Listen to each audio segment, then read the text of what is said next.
Hey guys, welcome back to my channel Bulti keeper lifestyle. তো তোমরা সবাই কেমন আছো? আশা করি সবাই খুব ভালো আছো, আর তোমাদের ভালোবাসায় আমিও খুব ভালো আছি।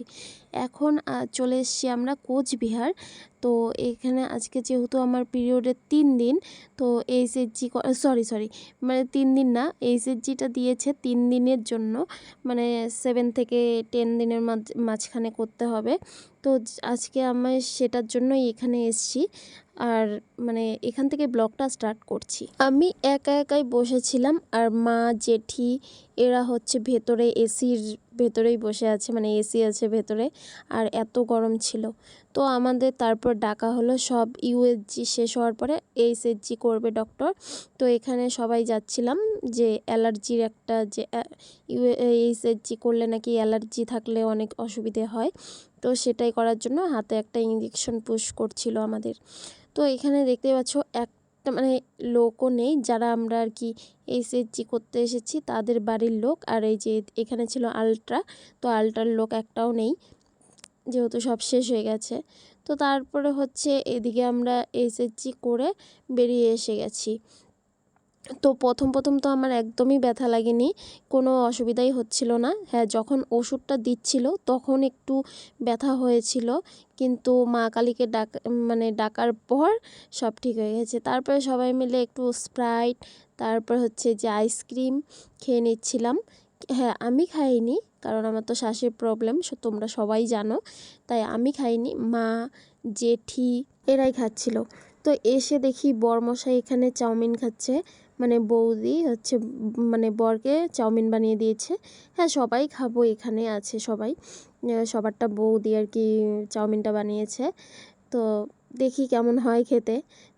খুবই টেস্ট হয়েছিল, আর এত সুন্দর করে মানে চাউমিনটা বানিয়েছে বলার মতো না। তো এদিকে হচ্ছে জেঠি আর কাকি মানে অনেক হচ্ছে কারি পাতা নিয়ে এসছে। তো দেখো কারি পাতাগুলো কী করছে এরা, মানে গাছটাই কেটে ফেলেছে। আমাদের এদিকে কারি পাতার এত গাছ, যে গাছটাই ওরা কেটে ফেলেছে। তো সেখান থেকে আমার জেঠি আর কাকি বসে বসে কারি পাতার আর কি পাতাগুলো ছাড়াচ্ছে, কারণ হচ্ছে এগুলো মানে ভেজে রাখবে, একটু তেল দিয়ে ভালো করে কড়াইতে আর কি ভেজে রাখবে।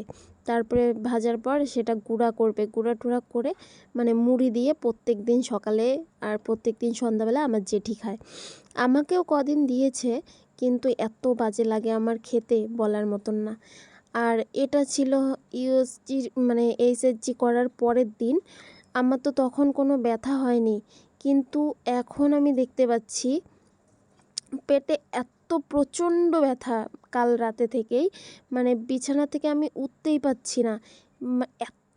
এত পরিমাণে আমার কষ্ট হচ্ছিল। এখন তো তবুও যেহেতু ক্যামেরার সামনে কান্নাকাটি করা যায় না, চোখের জল ফেলা যায় না, তাই হচ্ছে মানে একটু কম। কিন্তু বিশ্বাস করো এত ব্যথা হয় বলার মতো না। আমার অবস্থায় এতটাই খারাপ হয়ে গেছিল যে আমি বিছানা থেকে উঠে যে একটু বাথরুমে যাব, আমি সেটাও পারছিলাম না। মানে কি করব আর বুঝতেও পারছিলাম না। এই তলপেটের এই জায়গাটা এতটা ব্যথা যে বলতেই পারছিলাম না, আর এতটা শক্ত হয়ে আছে কি বলবো। মানে ওষুধটা, হ্যাঁ, আমাকে আগে উদয় মিত্র যখন একটা এইচএসজি দিয়েছিল, তখন উনি আমাকে ব্যথার ওষুধ খাইয়ে তারপরে আর কি এইচএসজিটা করিয়েছেন। কিন্তু এই যে কমলেশ সরকার যে দিয়েছেন, মানে কি বলবো, এতটাই আর কি যে আমি উঠতেই পারছিলাম না বিছানার থেকে। তো যাই হোক, এটা ছিল সন্ধেবেলা। তো বিছানা থেকে একটু নামার পর সন্ধেবেলা আর কি আর উঠতে পারছি না বিছানায়, এতটা কষ্ট হচ্ছিল। কি করব বলো? এখন হচ্ছে মানে মা হওয়ার জন্য যে এতটা স্যাক্রিফাইস করতে হবে ভাবতে পারিনি। কি করার আছে? যাই হোক, সবাইকে টাটা।